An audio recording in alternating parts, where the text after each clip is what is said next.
Welcome to programme views makers. मैं हूं आपके साथ शाइस्ता यूसुफ। मामला ये है कि तहरीक इंसाफ हुकूमत के करप्शन के खिलाफ बयानिए को बड़ा धचका लगा है। ट्रांसपेरेंसी इंटरनेशनल की जारी करदा करप्शन परसेप्शन इंडेक्स में पाकिस्तान 180 ममालिक में से 140वें दर्जे पर आ गया है। गुज़श्ता बरस पाकिस्तान CPI रैंकिंग में 124वें नंबर पर था। तहरीक इंसाफ की हुकूमत में पाकिस्तान के स्कोर में हर साल कमी आ रही है।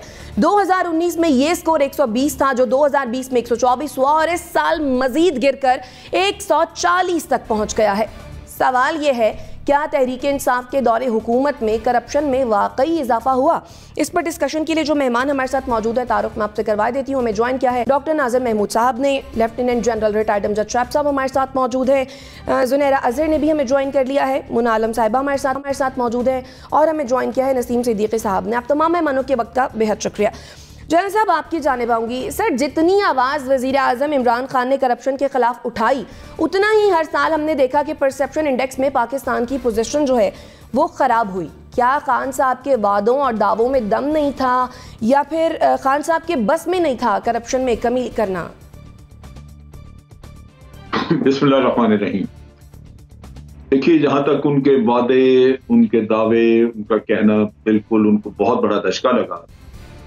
क्योंकि जब आप दावा करते हैं, आप कहते हैं, फिर आपके पास प्लान होनी चाहिए। आप ये नहीं कह सकते कि जब मैं हुकूमत में आया तो ये प्रॉब्लम थी, वो प्रॉब्लम थी।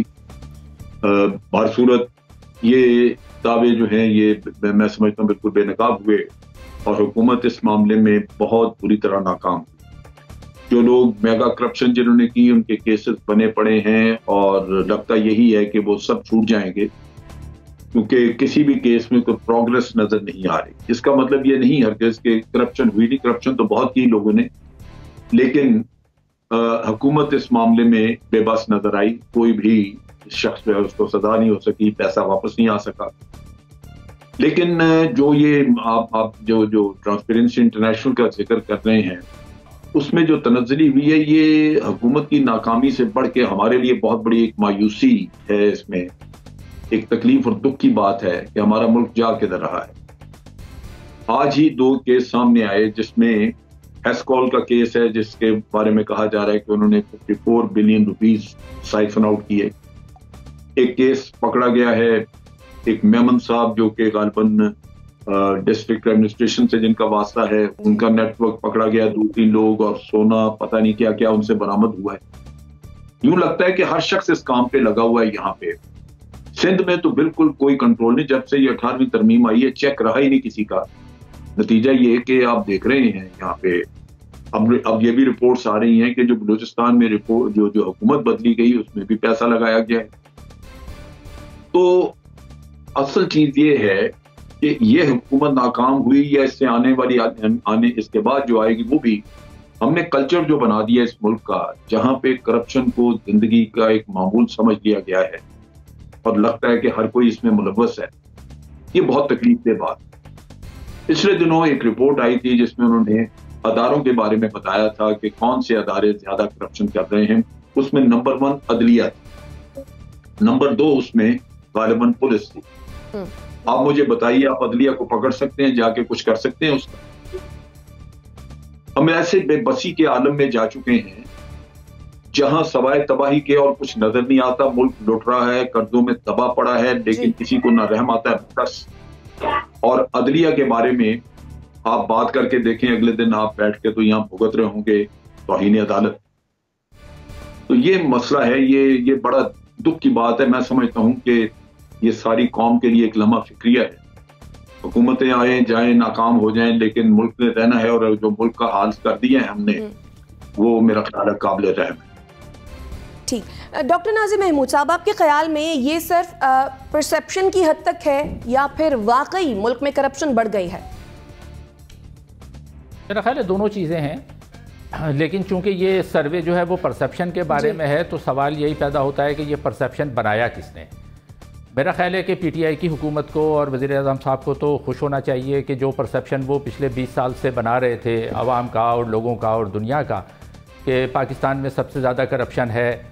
अभी भी 3 साल 3.5 साल से ये इक़्तिदार में हैं। दुनिया में जहाँ भी ये गए, सिर्फ पाकिस्तान की बात नहीं है, बैरून मुल्क जहाँ भी ये गए हैं, इन्होंने शोर मचा मचा कर दुनिया को ये बताया है कि हमारे यहाँ करप्शन बहुत ज़्यादा है और हमारा सबसे बड़ा मसला करप्शन है। उस वक्त भी हम लोग ये कहते थे कि भाई वो एहसान दानिश का शेर है कि किसी के सामने अशकों की आबरू न गंवा, ये घर की बात है, घर में रहे तो अच्छा है। अगर था भी हमारे घर का, देखें अगर मैं एक मोहल्ले में रहता हूँ और मैं खुद अपने मोहल्ले में निकलकर शोर मचाता हूँ कि मेरे घर वाले चोर हैं, न सिर्फ अपने मोहल्ले में बल्कि मैं दूसरों के मोहल्ले में भी जाकर शोर मचाता हूँ कि मेरे घर वाले चोर हैं, और उसके बाद फिर वो लोग ये फैसला करते हैं कि जी वाकई में आपके घर वाले चोर हैं, तो फिर हमें तो खुश होना चाहिए ना कि जो परसेप्शन हमने बनाने की कोशिश की, जो पीटीआई ने बनाने की कोशिश की, जो इमरान खान साहब ने बनाने की कोशिश की, उस कोशिश में वो कामयाब हो गए। तो एक तो पहलू इसका ये है कि ये जो परसेप्शन बने हैं, ये परसेप्शन बनाने वाले ये खुद हैं, पहली बात। दूसरी बात ये है कि ये परसेप्शन इसलिए भी मजबूत हुआ है कि ख़ुद इन्होंने अपनी हुकूमत में जो लोग शामिल किए वो ज़्यादातर वो लोग थे जो ये कहते हैं ना कि पिछले 30-35 साल में लूट के खा गए। ज़्यादातर ख़ानदान वो जो कि उन तमाम हुकूमतों के साथ रहे जिनके बारे में खान साहब ये कहते रहे हैं कि इन्होंने 30-35 साल में लूट मार की है, उन सब हुकूमतों के साथ रहने वाले ख़ानदानी तौर पर, सिर्फ एक नहीं, उनके आज बच्चे इनके साथ हैं, तो वो ख़ानदानी तौर पर जो सारे लोग थे जिनको ये पहले माजी में करप्ट कहते रहे, उन सबको इन्होंने अपनी काबीना में शामिल किया। इस वक्त भी इनकी आधी से ज़्यादा काबीना उन लोगों पर मुश्तमिल है जो पिछली हुकूमतों में रही हैं और जिन हुकूमतों को ये खुद करप्ट करार देते रहे हैं। तो ये तो दूसरी वजह हो गई। तीसरी वजह इसकी यह है कि ख़ुद जो करप्शन वाकई में हुआ इनके दौर में पिछले 3.5 साल में और जिसके सबूत आए, रिपोर्ट्स आई, उस पर इन्होंने कोई कार्रवाई नहीं की क्योंकि वो इनके अपने लोग थे। मैं 2-3 मिसालें दे सकता हूँ ना। मसलन ये कि BRT का इतना बड़ा स्कैंडल था पेशावर का, उनकी अपनी रिपोर्ट्स के मुताबिक, तहकीकाती रिपोर्ट्स के मुताबिक उसमें करप्शन हुई, किसी को सज़ा नहीं दी इन्होंने।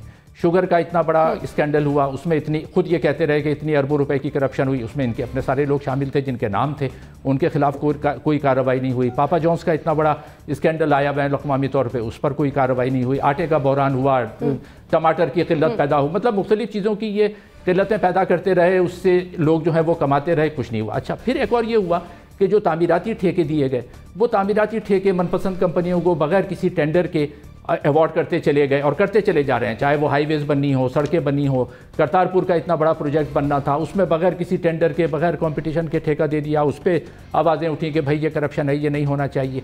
तो ये तीसरी सबसे बड़ी वजह थी। फिर फाइनली ये कि इनके अपने लोगों की कारकर्दगी जो इनके साथ काम करते हैं, जैसे नैब की कारकर्दगी बहुत ही ख़राब रही, वो सार करते रहे, कोई प्रोसिक्यूशन मजबूत नहीं थी, शोर तो मचाते रहे, लेकिन किसी को ये लॉजिकल कंक्लूजन जो कहते हैं ना, मंतिकी अंजाम तक नहीं पहुंचा सके। शहजाद अकबर साहब ने दावा किया था कि 700 अरब रुपए, ये ऑन रिकॉर्ड मौजूद है, 700 अरब रुपए की करप्शन हुई है। उसमें से 700 अरब तो छोड़ें, ये 7 अरब रुपए भी नहीं निकाल सके।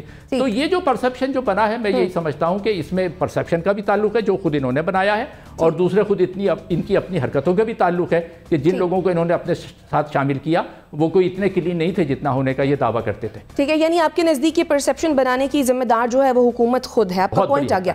ठीक है मोना, ये जो परसेप्शन इंडेक्स रिपोर्ट आई है, इसके बाद क्या खान साहब का वो नैरेटिव जिसकी बुनियाद पर आवाम ने उनको वोट दिया था फेल हो गया? जी शाइस्ता, देखें असल बात यही है कि कंसेक्यूटिव तमाम जितने भी साल गुजरे हैं उसमें हमने इजाफा देखा है करप्शन परसेप्शन इंडेक्स में, और यही बात लम्हा फिक्रिया खास तौर पर पीटीआई के लिए है, और इस वजह से ज्यादा होनी चाहिए क्योंकि उनका सबसे बड़ा जो स्लोगन था वो करप्शन के हवाले से था। अच्छा, ये जो अभी बात जनरल साहब ने की कि पुलिस और जो जुडिशरी है वहां सबसे ज्यादा करप्शन है, जो अभी लेटेस्ट आई थी रैंकिंग्स उनके हिसाब से, ये बात दुरुस्त है, वो रैंकिंग्स वगैरह थी, लेकिन सवाल ये है कि ये सिर्फ आज की बात नहीं है। पुलिस जुडिशरी तो हमारी मतलब दीगर अखबार में भी वही थी, नवाज शरीफ के दौर में या दीगर जो पीपल्स पार्टी के अखबार थे उनमें भी उसी तरह की यही जुडिशरी थी, यही पुलिस थी। फिर भी जो परसेप्शन था उसके अंदर हमारी रेटिंग्स गिरी नहीं थी। तो ये एक बहुत बड़ा लम्हा फिक्रिया है कि अगर रिफॉर्म अभी नहीं हुए हैं तो रिफॉर्म पहले भी नहीं हुए थे, लेकिन हमारा परसेप्शन क्यों खराब होता जा रहा है, ये एक्चुअल बात है। और I would agree with Nasir sahab के एक यही इंप्रेशन आपको पता है कि पीटीआई की तरफ से बाय एंड लार्ज हुकूमत में आने से पहले भी दिया गया और हुकूमत के आने के बाद और मजीद जोर से दिया गया कि यहाँ पर करप्शन सबसे ज्यादा है और करप्शन की ही वजह से ये पूरा जो मुल्क है वो इस दहाने पर है, इसकी कोर वजह करप्शन है। यानी गोया ये कि तमाम जो मसले हैं जो पाकिस्तान को दरपेश है सबकी जो रूट कॉज है वो करप्शन है। तो जाहिर है एक परसेप्शन में जो इजाफा है वो तो हुकूमत के अपने बयानिए के मुताबिक ही हुआ है। तो मुझे लगता है कि एक तरह से तो ये बात उनकी अपनी इंडोर्स हुई है, तो I think they should be happy कि उनका जो एक इम्प्रेशन था या जो वो आवाम को बताना चाहते थे कि बहुत करप्शन है, वो एक तरह से उसकी तस्दीक हुई है। लेकिन आपको एक्चुअल प्रॉब्लम की तरफ भी जाना पड़ेगा कि अब इस वक्त आप क्योंकि ऑपोजिशन में नहीं है, पीटीआई ऑपोजिशन की जमात तो है नहीं, तो ये सिर्फ कहकर आवाम को बताकर तो इस मसले का हल नहीं निकलेगा ना। There has to be action behind your words. आपकी बातों के पीछे कोई एक्शन होना चाहिए। You need to walk the talk. जो आप कहते हैं वो आपको पूरा भी करके दिखाना चाहिए। ऑपोजिशन में रहते हुए सिर्फ शोर से काम चल सकता है कि करप्शन है, हुकूमत कुछ करे, जो कि पीटीआई ने आपको पता है अपनी पूरी जो इलेक्टोरल कैंपेन है वो की ही इसी बात पे है। लेकिन हुकूमत में रहते हुए ये बात करना कि करप्शन है और हम कुछ नहीं कर पा रहे हैं। आपको पता है प्राइम मिनिस्टर इमरान खान ने अभी रिसेंटली एक तरह से एतराफ भी किया है, थोड़े रोज पहले एक सहाफी से मुलाकात में, कि एहतसाब का अमल उस तरह से नहीं हुआ जैसे वो चाहते थे। तो एक तरह से जब ये आप एडमिशन भी कर रहे हैं और इस वक्त कर रहे हैं जब आपकी हुकूमत को 3.5 साल निकल चुके हैं, तो आप एक तरह से ये भी बात एडमिट कर रहे हैं कि 1.5 साल में भी कोई खास इसमें खातिर ख्वाह फर्क नहीं पड़ेगा। करप्शन है, वो बिल्कुल है, दबा के है और गालिबन बड़ी है। खासतौर पर पंजाब के लेवल पे जो इत्तलात मौसूल होती हैं ब्यूरोक्रेसी में, आए रोज इतने तबादले शायद ही हमने किसी पिछले दौर में देखे हो जैसे पंजाब में होते हैं। वो ब्यूरोक्रेटिक लेवल पर, और जाहिर है उसका ताना बाना ऑब्वियसली कोई पॉलिटिकल सतह पर डेफिनेटली बनता होगा, किकबैक्स वहां पर भी होती होगी, उनमें यकीनन इजाफा हुआ है, लेकिन उस बारे में कुछ भी नहीं किया गया। चीनी कमीशन, आटा कमीशन, पेट्रोल कमीशन, तमाम की तहकीकात हुई, लेकिन उसके ऊपर भी कोई खातिर ख्वाह नताइज हमने नहीं देखे। डिस्पाइट टॉल क्लेम्स के इसके ऊपर कुछ सख्त तरीन एक्शन होगा, चाहे उसकी कोई भी सियासी कॉस्ट पीटीआई को क्यों ना भरनी पड़े, लेकिन फिर हमने इवेंचुअली कुछ नहीं देखा। ठीक हो गया। जुनैरा, क्या वाकई जो ये रिपोर्ट आई है वो हुकूमत के खिलाफ चार्जशीट है जैसा कि शहबाज शरीफ साहब कह रहे हैं?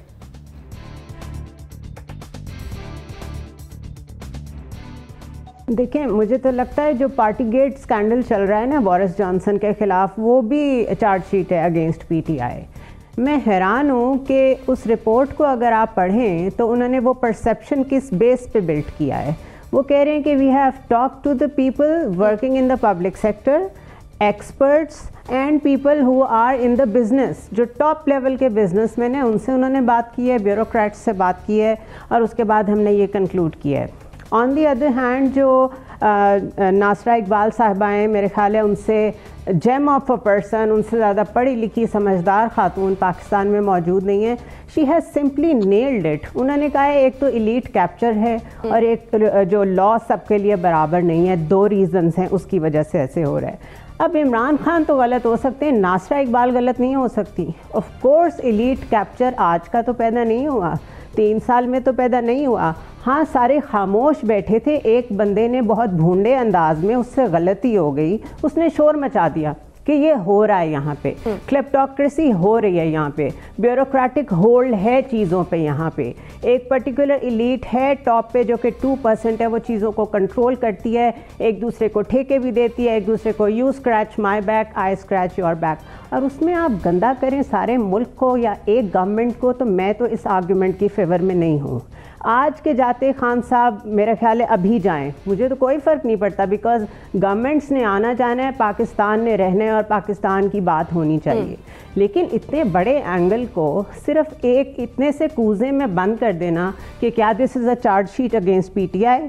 Of course it is a chargesheet against PTI because they are the sitting government, but it is also a chargesheet against all the bureaucrats, all the judges, all the generals and all the politicians, क्योंकि इन सब ने अपना हिस्सा डाला है पाकिस्तान को यहाँ पहुँचाने में। ये बात खुल के कहने में कितनी देर लगती है, एंड ये बात आप लिख लीजिए, ये तब तक मसला हल नहीं होगा जब तक ये जो एक एलीट कैप्चर का होल्ड है, चीनी, गंदम, डिफेंस प्रोक्योरमेंट, हर चीज़ डाल लें आप इसमें, जब तक ये होल्ड ख़त्म नहीं होगा, जब तक आप अकाउंटेबल नहीं होंगे in front of the people and equality and rule of law जो नासरा जावेद कह रही हैं, तब तक हर रिपोर्ट ऐसी ही आएगी और हम उसे ऐसे ही डिस्कस कर रहे होंगे। सो मेरे ख्याल है बहुत नैरो एंगल से देखा जा रहा है इसको। ठीक हो गया। नसीम सिद्दीकी साहब, माजी में भी हमने देखा कि खान साहब ऐसी रिपोर्ट्स के हवाले देते रहे हैं, अब जबकि उनकी हुकूमत में इसमें मुस्तकिल इजाफा हुआ है, तो खान साहब के लिए इस सिचुएशन को फेस करना कितना मुश्किल होगा, और हुकूमत ने जो इस रिपोर्ट पर रद्द-ए-अमल दिया है उस पर क्या कहेंगे? देखें शाइस्ता, बात यह है कि इस किस्म के जो सर्वेज होते हैं, पहले भी हमारे कई प्रोग्राम्स में बात हो चुकी है, उनकी ऑथेंटिसिटी इतनी ज़्यादा नहीं होती। मैंने थोड़ा सा पढ़ा इन इस रिपोर्ट को, इसमें भी कोई 8-10 NGO शामिल थी जिन्होंने सर्वे कंडक्ट किया था। उसमें एक NGO इस किस्म की भी है, मैं अभी उसका नाम नहीं लेता, टीवी पे अगर उनके आप जो ओनर हैं उनको देखें और उनकी पॉलिटिकल एफिलिएशन देखें तो आपको अंदाज़ा हो जाएगा। जुनैरा की बात बिल्कुल ठीक है कि अपने स्कोर सेटल करने के लिए आप पाकिस्तान को बदनाम करना शुरू कर देते हैं और किसी भी लेवल पे चले जाते हैं। जैसे अभी परसेप्शन की बात हो रही थी, जो अदालतों में केस चल रहे हैं, जो हमने आपने देखे हैं, जो बैंक के अपने ट्रांजैक्शंस हैं, TT की ट्रांजैक्शंस हैं या फेक अकाउंट्स हैं, वो नज़र आ रहे हैं, उनके फैसले नहीं हो रहे। लेकिन पापा जॉन्स को जो है वो एक स्कैंडल बना दिया गया। वो कहाँ से स्कैंडल हो गया भाई? कोई अगर स्कैंडल था तो अपोजिशन ले जाती है उसको। BRT स्कैंडल है, ले जाए उसको कोर्ट्स के अंदर। तो जो चीज़ें अभी बाहर पड़ी हैं कोर्ट से, उनके आप फैसले चाहते हैं, और जो कोर्ट के अंदर इस वक्त केसेस चल रहे हैं उनके फैसले नहीं चाहते। मैं तो कहता हूँ कि ये ट्रांसपेरेंसी की जो रिपोर्ट है, इसको अगर हम सही भी मान लें तो ये इमरान खान साहब के बयानिए को तक़वियत देती है कि वो करप्शन ख़त्म करना चाहते हैं। उन्होंने एहतसाब अदालतों के ज़रिए उन्होंने केसेस जमा किए, केसेस करवाए, लेकिन उनके रिजल्ट नहीं आ रहे। और इसमें अगर आप देखें कि जो हमें पॉइंट्स हमारे नेगेटिविटी की तरफ गए हैं इस रिपोर्ट में, वो रूल ऑफ लॉ की वजह से गए हैं कि रूल ऑफ लॉ जो है पाकिस्तान में वो ख़त्म होता जा रहा है, जिसकी वजह से हमें कुछ पॉइंट माइनस में गए और उसकी वजह से जो है हमारा कुछ नीचे की तरफ, ऊपर की तरफ नंबर चला गया। तो बात यह है कि करप्शन तो है पाकिस्तान में, इसमें कोई दो राय नहीं है। इमरान खान साहब 22 साल से यही बात कर रहे हैं ना कि करप्शन है, करप्शन को ख़त्म करना है, लेकिन वो क्यों नहीं ख़त्म हो पा रही? क्योंकि हुकूमत के बस में ये चीज़ नहीं है कि वो करप्शन ख़त्म करें। अगर करप्शन हो रही है और उसके केसेस चले और लोगों को सज़ा हो, जब तक सज़ा और जज़ा नहीं होगी तो कोई डरेगा नहीं। जब आप देखते हैं कि अमीर कोई चीज़ करता है, करप्शन में इन्वॉल्व होता है, बड़े बड़े वकील कर लेता है, छूट जाता है, तो दूसरे लोगों की हौसला अफजाई होती है। आप देखें जैसे शाहरुख जतोई का केस है, कितने बड़े केस में वो इस वक्त जेल में जो है कैद भुगत रहा है, लेकिन पैसे होने की वजह से उनको सहूलतें मिली हुई हैं। तो जिस मुल्क में करप्शन करने वालों को सहूलतें मिले, उन पे हार और फूल डाले जाएं, तो उस मुल्क में तो करप्शन बढ़ेगी। तो मौजूदा हुकूमत या किसी और का कसूर तो नहीं है, ये मुआशरे का कसूर है। और जिस तरह पहले करप्शन करके उसको स्ट्रॉन्ग कर दिया गया, हर इदारे में है, ब्यूरोक्रेसी में है, जिधर भी चली जाए वो आपको करप्शन नज़र आएगी। और PTI की गवर्नमेंट या इमरान खान साहब तो इस करप्शन को ख़त्म करने के लिए लोगों से रिक्वेस्ट करते हैं, उन्होंने जुडिशरी से रिक्वेस्ट की है, वो तो हर तरफ से कोशिश कर रहे हैं। तो मेरे ख्याल से तो ये उनके बयान को तक़वियत देता है कि पाकिस्तान में करप्शन बढ़ती जा रही है, लेकिन उसका मदावा कुछ नहीं किया जा रहा। जी डॉक्टर नाजिर साहब, आप कुछ कहना चाह रहे हैं? बस मैं एक मुख्तसर, मैं बिल्कुल जी जैनब साहब, डॉक्टर नाजिर का कमेंट ले लूँ आपकी जानिब आती हूँ। मैं बिल्कुल नसीम सिद्दीकी साहब की बात को सेकंड करूंगा कि एसेंशियली ये रूल ऑफ लॉ की बात है। और रूल ऑफ लॉ में फिर ये हम जानना चाहेंगे कि इन्होंने 3-3.5 साल में खुद रूल ऑफ लॉ की सुप्रीमेसी के लिए क्या किया। सिर्फ आज का केस है, PIA ने पिछले 2-2.5 साल से जो एक्साइज ड्यूटी, जो टैक्सों पे टैक्स लिए जाते हैं आवाम से टिकटों पर, वो जमा नहीं की गई है। ये गैर कानूनी काम है। उस जब आप आवाम से टैक्स लेते हैं टिकटों पर तो टैक्स जमा होना चाहिए। अब नहीं हुआ तो इनको फौरी तौर पर कार्रवाई करनी चाहिए। जो PIA के हेड एयर मार्शल साहब, उनको बुलाना चाहिए कोर्ट में और पूछना चाहिए कि भाई आपने ये क्यों किया, जवाब दें आके। नहीं करेंगे। ठीक है, जनरल साहब आप कुछ कहना चाह रहे हैं? देखिए, बात यह है कि इस सिस्टम को सिस्टमेटिकली बर्बाद किया गया। इसमें जजेस का जो आप अपॉइंटमेंट का जो तरीकाकार है, बार काउंसिलों से देते हैं, बार काउंसिलों को पैसे कौन देता है? यही पॉलिटिशियन। नतीजा ये कि जो जजेस वहां पे गए हुए हैं उनकी पॉलिटिकल एफिलिएशंस भी मौजूद हैं और उसके साथ साथ बरादरी सिस्टम पे है। ये कोई ढकी छुपी बात नहीं है। आप प्रोग्रामों में देख लें, लोग क्लासरा ने इस पर बड़ी तहकीक करके तो लिखा और कई लोगों ने, तो ये तो एक हकीकत है कि इस सिस्टमेटिकली सिस्टम को उन्होंने अपने लिए तैयार किया जो उनको फायदा दे सके, जिनके केसेस आज चल रहे हैं और उन केसेस का कोई फैसला नहीं हो रहा। दूसरा, करप्शन बड़ी है इस वजह से कि जब आप एक 10 अरब रुपए का 16 अरब रुपए की मनी लॉन्ड्रिंग का केस आपने पकड़ा, जो तहकीक कर रहे हैं, जो नैब में जो इधर उधर जो जिन्होंने हैंडल करना है, वो कहते हैं 16 अरब तुम खा गए हो, अगर 5-7 करोड़ मुझे दे दोगे तो तुम्हें क्या फर्क पड़ता है? नैब से कागजात गुम हो चुके हैं लोगों के। आप जो बातें आप कर रहे हैं, अगर आप अपने बॉस के तहत करेंगे तो मुल्क को तो कोई फायदा नहीं उसका। रोने का मुकाम है कि आपने किस हद तक ऑर्गेनाइजेशन अपने अदारे किस तरह तबाह किए हुए हैं। एक भी शख्स मैरिज पे अगर कोई आया तो बता दें।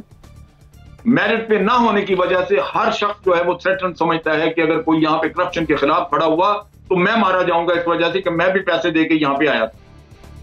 नतीजा ये कि अपने आप को बचाने के लिए हर किसी को करप्ट सिस्टम को बचाना जरूरी है ताकि उसकी अपनी पोजीशन महफूज रहे। नतीजा इसका आप देख रहे हैं, मेगा करप्शन केस।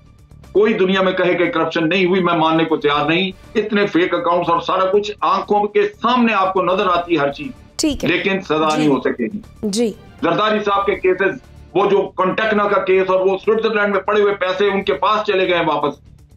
यहां प्राइम मिनिस्टर ने अपना ओहदा खो दिया लेकिन खत नहीं लिखा, और उसके बाद आज देखिए वो कागजात नहीं है। वहां पे नैब केस लेके गया, जाके अदालत में अपना मुंह निकाल के खड़े हो गए कि जनाब हमारे पास कागज नहीं। क्या अदालत का फर्ज नहीं था कि नैब को पकड़ते, उनको कहते तुम्हारे ऊपर इंक्वायरी बिठाई जाएगी कि कागज कहां गए हैं, क्यों चोरी हुए हैं कागज तुम्हारे ऑफिस से, लेकिन नहीं पूछा किसी ने क्योंकि सब मिले हुए हैं। ठीक है, यानी आपका ख्याल यह है कि सब मिले हुए हैं। जुनैर साहब आपका पॉइंट आ गया। जुनैरा आप कुछ ऐड करना चाह रहे हैं?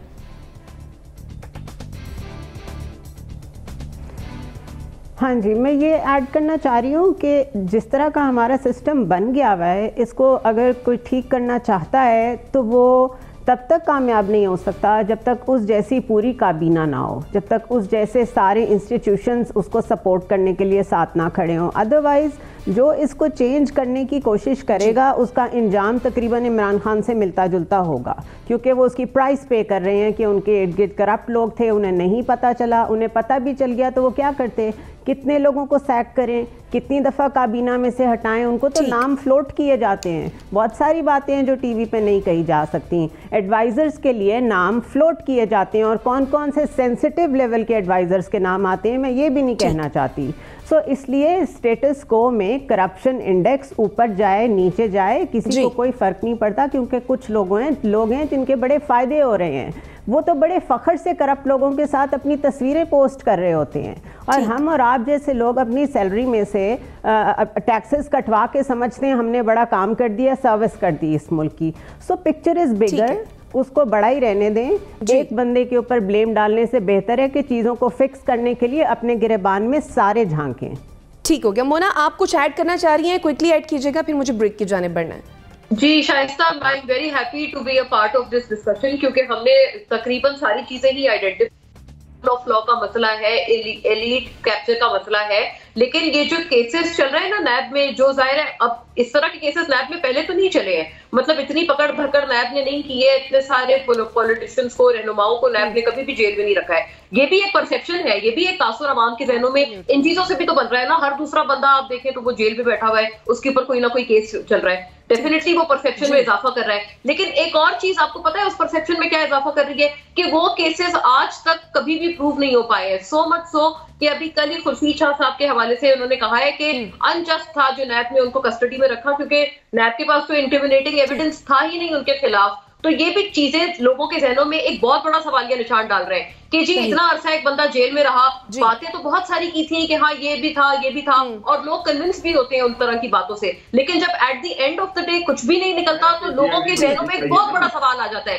कि क्या ये सियासी है या इसमें कोई हकीकत है। और फिर आपको पता है आम आवाम उनका इतना एक्सेस नहीं होता, वो उसी एक कंफ्यूजन में रह जाते हैं, and that adds to this corruption perception index. Programme views maker से मुझे और मेरे मेहमानों को दीजिए इजाजत। अल्लाह निगहबान।